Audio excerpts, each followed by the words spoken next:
Today's subject is a man whose face launched a legend, whose cape inspired a generation, and whose voice once echoed with effortless command across stages from Broadway to Hollywood. Christopher Reeve.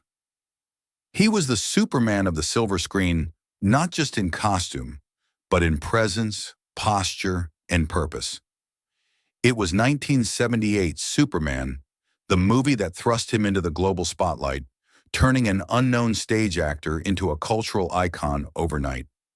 With a single role, he embodied both strength and humility, giving America a hero who could fly and still stumble like the rest of us. But the real story began not in the skies over Metropolis, but in the quiet rooms where he wrestled with fame, with failure, and eventually with fate. While the world saw an invincible icon, behind the spotlight stood a man quietly battling his own vulnerability. A man whose greatest role began not on a movie set, but in a hospital room after a fall that changed everything. At the height of his power, a single misstep left him paralyzed from the neck down, and yet instead of retreating, Reeve chose to rise. He became more than a movie star. He became a crusader for science, for dignity, and for the millions living in silence behind wheelchairs and ventilators. He spoke to Congress. He challenged presidents, he inspired researchers, he refused pity. And at home, behind the cameras, he was still a father of three, navigating bedtime stories, teenage milestones, and hospital monitors all in the same breath. His children never knew the man who could leap tall buildings, but they knew the one who could move people without lifting a finger. He wasn't perfect, relationships frayed, plans shattered. But in the final chapters of his life, Christopher Reeve became something rarer than a superhero. He became human, painfully, powerfully, unforgettably human. This is the story of Christopher Reeve and what happened to the three children of the man who once made us all believe a man could fly. Born in London in 1979 to actor Christopher Reeve and British model Gay Exton, Matthew Reeve came into the world just as his father was beginning to flirt with the gravity of global stardom. By the time he could walk, Christopher had already donned the cape, smiled into cameras, and redefined what it meant to be a hero. But that image never quite matched Matthew's private reality. His parents never married. His childhood was divided by oceans and contracts, holidays in New York, school terms in the English countryside, polite exchanges between two parents who shared affection but not a life. While the world saw Superman, Matthew saw a man forever packing, filming, and waving goodbye. His father was charismatic, generous, and distant. A man who knew how to light up a room, but not always how to sit still in one. And then came the fall. In 1995, when Matthew was 16, Christopher Reeve's writing accident shattered more than vertebrae. It cracked the foundation of a myth both father and son had quietly built around themselves. Suddenly the roles reversed. The larger-than-life man, who once lifted helicopters on screen, now needed help eating, breathing, and simply existing. And Matthew, barely out of adolescence, was pulled into the gravitational field of this new reality. A media storm, a father in crisis, and a legacy that suddenly demanded caretaking. He didn't run, but he didn't surrender either. He enrolled at Brown University and studied film, then moved to NYU to train as a director, using the tools of storytelling to process what he couldn't always verbalize. His 2002 documentary, Christopher Reeve, Courageous Steps, was powerful and intimate, but also a controlled narrative, one that said what needed to be said, without diving into what still remained unsaid. Behind the scenes, there were unspoken frictions. Matthew was reportedly respectful, but aloof toward Dana Reeve, the woman who stood by his father through paralysis, and later became the face of the Reeve Foundation after Christopher's death. Matthew didn't challenge her publicly, but he also didn't orbit her the way William, the son she shared with Christopher, eventually did. There was a quiet tension of legacy, of space, of how much of the Superman myth each family branch had a right to carry. Matthew avoided tabloid scandal, but never fully embraced the spotlight either. He declined multiple interview requests over the years, often sending written statements instead. At foundation events, he spoke sparingly. His career as a screenwriter and director moved forward on a parallel track, never piggybacking on the Reeve name, but never disowning it either. Today, Matthew Reeve is a producer, filmmaker, and advocate. But above all, he is a man who has learned to live beside the shadow of a father who loomed larger than life. Not out of fear, but out of clarity. He doesn't try to recreate the myth. He doesn't chase the cape. He walks forward one careful, measured step at a time, carrying the complicated weight of being Superman's son without ever needing to become one himself.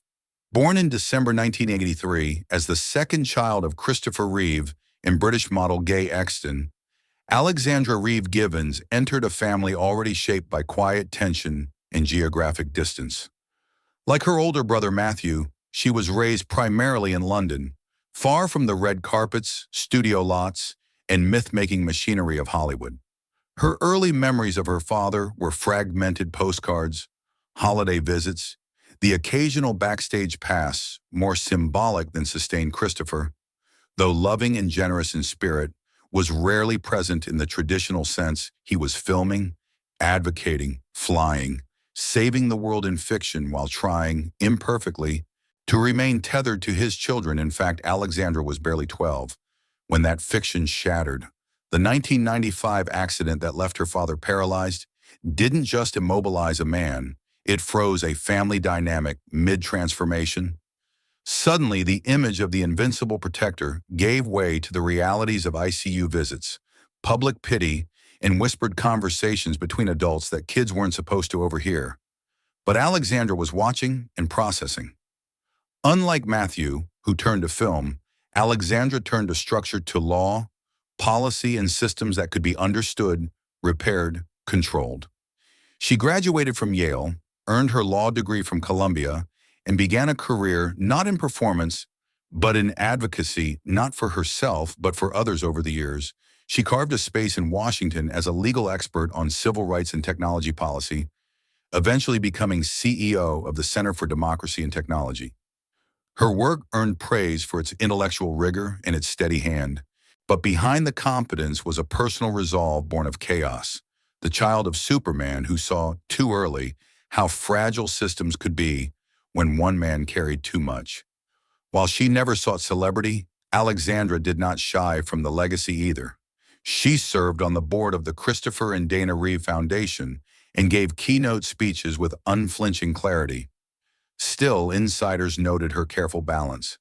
She kept the emotional narrative of her father's injury at a distance, often reframing it in structural terms about insurance, inequity, research policy, rarely about grief or personal loss. That distance became more pronounced after Dana Reeve's death in 2006. Though the public mourned a double tragedy, Alexandra, then in her early 20s, shifted further into the world of institutional impact.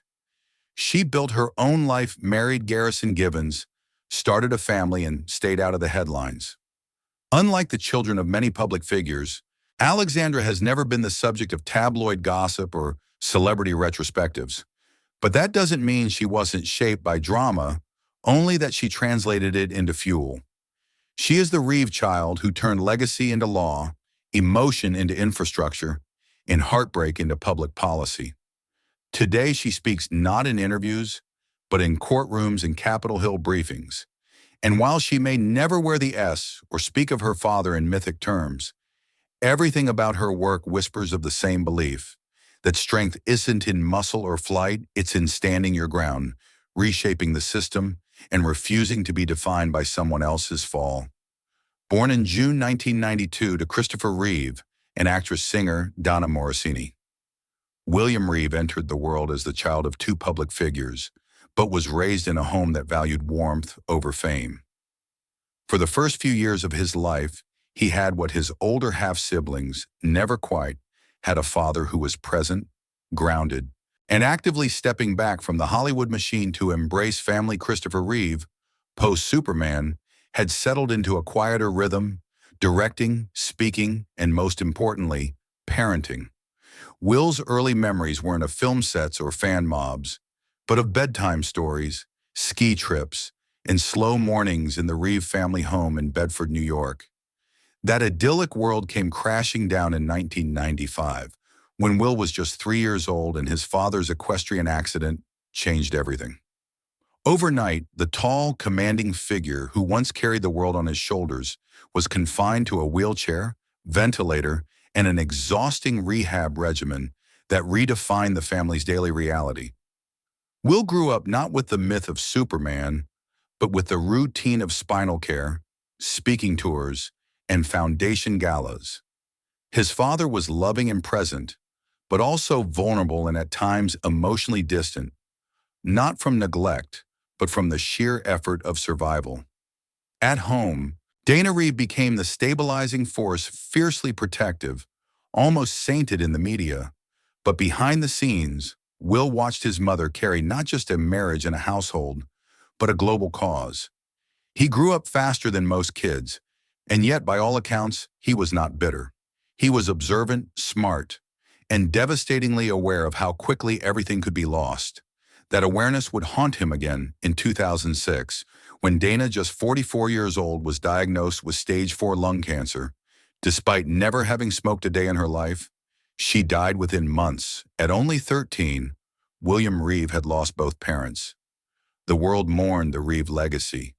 Will had to mourn quietly, away from cameras, placed under the guardianship of family, friends, and choosing, even then, not to turn his tragedy into tabloid fodder. Instead, he vanished from public view. He studied at Middlebury College in Vermont, played hockey, and slowly rebuilt a life out of the ashes. By the time he re-emerged in media, it was on his terms, first as a contributor to ESPN, then as a respected correspondent for ABC News. And while his clean-cut looks and calm voice drew obvious comparisons to his father, Will never performed grief. He spoke when it mattered about grief, resilience, and being a legacy kid, but never exploited it. He never tried to be an actor, never touched the cape, and turned down multiple offers to write a tell-all. But that didn't mean he wasn't carrying the story. In interviews, he's referenced the weight of being Superman's son, but always with clarity. I never had the fantasy, I only had the reality, and that was more than enough. Today, William Reeve is the last visible thread of the Christopher Reeve lineage in public life. He speaks at medical conferences, raises funds for spinal research, and delivers news headlines with the same quiet intensity that once defined his father's stare. He has no cape, no scandals, and no illusions, only a voice, a cause, and the will to keep going long after the curtain fell. He didn't inherit a spotlight. He earned it, one step at a time, in the shadow of a man who taught the world how to fly, and a mother who taught him how to stay standing when the world falls apart. 3 children. One turned pain into policy, one turned silence into story, and one turned loss into light. Alexandra built systems that outlived the man. Matthew guarded the myth without surrendering to it. And Will, the boy who lost everything before he could understand it, stood up, looked into the camera, and carried their name forward without a cape. Each lived a different version of what it meant to be a Reeve, not just by lineage, but by survival.